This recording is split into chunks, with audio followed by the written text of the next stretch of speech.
ಬಡು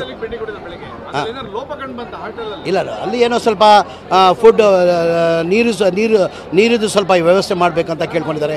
ಆಮೇಲೆ food menu ಪ್ರಕಾರ food ಕೊಡ್ತಾ ಇಲ್ಲ ಅಂತ ಹೇಳಿದರೆ ಅವ್ರು ಡೈರೆಕ್ಷನ್ ಕೊಟ್ಟಿದ್ದಾರೆ.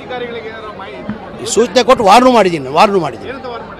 ಅದಕ್ಕೆ ಕರೆಕ್ಟಾಗಿ ನೋಡಿಪ್ಪ, ಹಾಸ್ಟೆಲ್ ನಾನು ಓದೋದು ಅದು ನಾನು ಹೇಳೋದೇನು. ಈಗ ಹಾಸ್ಟೆಲ್ ಬಡವ್ರ ಮಕ್ಕಳು ಪಾಪ ಅವ್ರು ಅಲ್ಲಿ ಅನುಕೂಲ ಇಲ್ಲ ಅಂತ ತಾನೇ ಇಲ್ಲಿ ಬರೋದು. ಹಾಸ್ಟೆಲ್ಗಳಿಗೆ ಅನುಕೂಲ ಇದ್ರೆ ಯಾರು ಬರ್ತಾರೆ ಹಾಸ್ಟೆಲ್ಗೆ?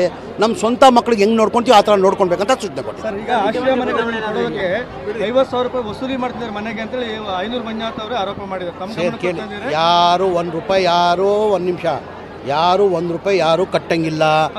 ಇಲ್ಲ ಇಲ್ಲ ಆ ಥರ. ಈಗ ಒಂದು ನಿಮಿಷ ಹೆಂಗಾಗ್ತದೆ ಈಗ ಹೆಂಗಂತ ಈಗ ಹೇಳಿ ಸರ್. ಈಗ ಮನೆಗಳು ಅಲಾಟ್ ಆಗಿರೋದು ಹಿಂದಿನ ಸರ್ಕಾರಲ್ಲಿ ಸಿದ್ದರಾಮಯ್ಯ ಇರುವಾಗ ಸ್ಯಾಂಕ್ಷನ್ ಆಗಿರೋದು. ಈಗ ಅಲಾಟ್ ಮಾಡಿದ್ವಿ. ನಾವೇನು ಮಾಡಿದ್ವಿ? ಲ್ಯಾಟ್ರಿ ಮಾಡಿದ್ವಿ. ನಾವು 252 ಜನ ಏನು ಮಾಡಿ ಕಂಪ್ಲೀಟ್ ಆಗಿರೋದು ಮನೆಗಳು ಏನು ಮಾಡಿದ್ವಿ? ನಾವು ಎಲ್ಲ ಕಡೆ ನಾವು ಲ್ಯಾಟ್ರಿ ಮಾಡ್ತಾಯಿದ್ದೀವಿ. ಆ ಥರ ಇಲ್ಲ. ಆಮೇಲೆ ಅದೊಂದು ಹೇಳ್ತೀನಿ, ಆ ಅಲಾಟ್ಮೆಂಟ್ಗೆ ಯಾರನ್ನ ಇರಲಿ, ಎನಿಬಡಿ ನಾನಿರಲಿ, ಅಲಾಟ್ಮೆಂಟ್ಗಳಿಗೆ ಏನಾರು ದುಡ್ಡು ತೊಗೊಂಡು ಆ ಬಡವ್ರಿಗೆ ಏನಾರು ಕೊಟ್ಟರೆ ಅವ್ರ ಮಕ್ಕಳಿಗೆ ಒಳ್ಳೇದಾಗಲ್ಲ, ಹುಳ ಬೀಳ್ತಾರೆ. ಅಷ್ಟೇ ಹೇಳಕ್ಕೆ ಬಯಸ್ತೀನಿ.